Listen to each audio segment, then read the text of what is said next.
Pemirsa, polisi terus mendalami kasus video syur yang disebut mirip artis Gisela Anastasia atau Gisel. Dalam penyelidikan, polisi melibatkan saksi ahli dan orang yang diduga sebagai pemeran video tersebut.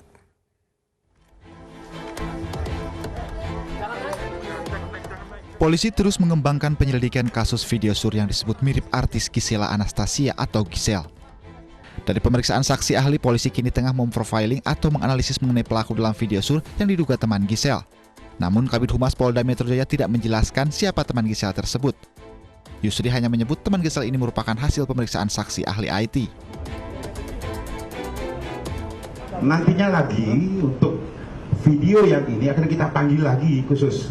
Yang kemarin ITE sudah memenuhi unsur-unsur semuanya udah. IT-nya lagi nanti kita panggil lagi untuk yang masalah saudari GA ini dengan ada temannya satu yang masih kita lakukan profiling untuk nama-namanya. Makanya kita tunggu hasil dari saudari GA ini seperti apa nanti hasil pemeriksaannya. Terkait kasus ini, polisi juga telah memeriksa artis Gisela Anastasia. Mantan istri gading ini diperiksa sebagai saksi di Polda Metro Jaya selama hampir 6 jam. Namun setelah diperiksa, Gisel menolak berkomentar banyak terkait pemeriksaan dirinya. Dalam kasus video sur ini, polisi telah menetapkan 2 orang tersangka sebagai penyebar pertama video sur tersebut. Pelaku mengaku menyebarkan video asusila itu untuk meningkatkan followers di media sosial mereka. Pelaku dijerat Undang-Undang ITE dengan ancaman 6 bulan penjara dan denda 6 miliar rupiah. Dari Jakarta, Tim Liputan iNews melaporkan. Artis Vanessa Angel terpidana kasus narkoba mulai hari ini menjalani masa tahanan di Lembaga Pemasyarakatan Kelas 2A Pondok Bambu, Jakarta Timur. Sementara berkas perkara Catherine Wilson dilimpahkan ke Kejari Depok, Jawa Barat.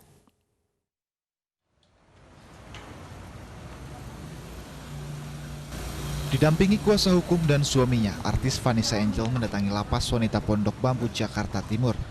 Artis yang pernah tersangkut kasus prostitusi online di Surabaya ini sebelumnya divonis 3 bulan penjara dan denda 10 juta rupiah pada 5 November lalu karena kasus kepemilikan psikotropika. Vanessa Angel hanya akan menjalani penahanan 1,5 bulan di lapas lantaran telah menjadi tahanan kota selama 210 hari hingga vonis dijatuhkan. Selain Vanessa Angel, berkas perkara artis Catherine Wilson dinyatakan lengkap atau P21 dan dilimpahkan ke Kejari Depok, Jawa Barat. Sebelum dibawa ke sel tahanan, Catherine Wilson menjalani rapid test. Setelah itu, Catherine Wilson ditempatkan di blok khusus tahanan wanita. Catherine Wilson tersandung kasus penyalahgunaan narkoba dan terancam hukuman 20 tahun penjara. Pemirsa, sidang lanjutan fatwa Mahkamah Agung dengan terdakwa Pinangki Sirna Malasari digelar di Pengadilan Tindak Pidana Korupsi Jakarta. Terdakwa Pinangki terbukti memfasilitasi 2 terdakwa lain ke Kuala Lumpur, Malaysia untuk bertemu Joko Chandra. Dalam keterangannya di hadapan Majelis Hakim Pengadilan Tindak Pidana Korupsi, saksi dari Ditjen Imigrasi dan PT Garuda Indonesia membenarkan jaksa Pinangki pergi ke Malaysia dan membiayai terdakwa Andi Irfan Jaya dan Anita Kolopaking.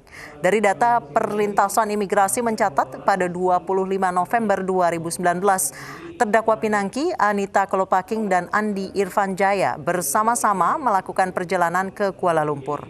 Sementara saksi dari PT Garuda Indonesia menerangkan terdakwa membeli tiket keberangkatan untuk Pinangki, Andi Irfan Jaya, dan Anita Kolopaking dengan pembayaran menggunakan kartu kredit atas nama Pinangki Sirna Malasari. Itu nomor penerbangannya.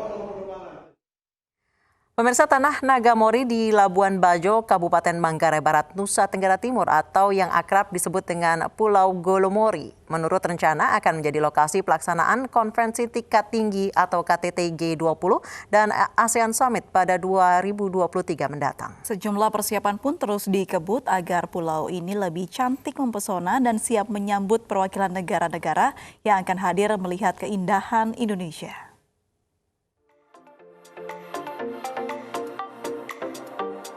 Labuan Bajo, Nusa Tenggara Timur terus berbenah agar siap menjadi tuan rumah ASEAN Summit dan konferensi tingkat tinggi KTT G20 yang akan digelar 3 tahun lagi. Untuk kesiapan menghadapi ajang bergengsi kelas dunia ini, Menteri Koordinator Bidang Kemaritiman dan Investasi Menko Marves Luhut Binsar Panjaitan meminta pemerintah pusat dan daerah bersinergi untuk menyiapkan secara matang infrastruktur penunjang di kawasan Labuan Bajo. KTT ASEAN dan G20 pada 2023, Presiden memberikan arahan untuk kita mungkin akan melakukan sebagian kegiatan itu di sini. Oleh karena itu nanti tanah mori dan sebagainya perlu disiapkan dengan bagus, dan PUPR saya kira sudah akan menyiapkan infrastrukturnya, dan itu saya kira akan membuat Indonesia lain. Pemerintah optimis pembangunan infrastruktur di Labuan Bajo akan selesai sebelum dihelatnya KTT G20 dan ASEAN Summit.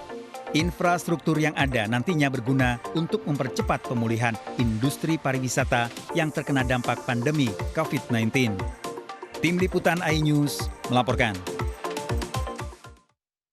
Rombongan pengantar jenazah di Goa, Sulawesi Selatan bertindak anarkis. Informasi selengkapnya akan kami hadirkan usai jeda berikut, tetap di iNews Sore.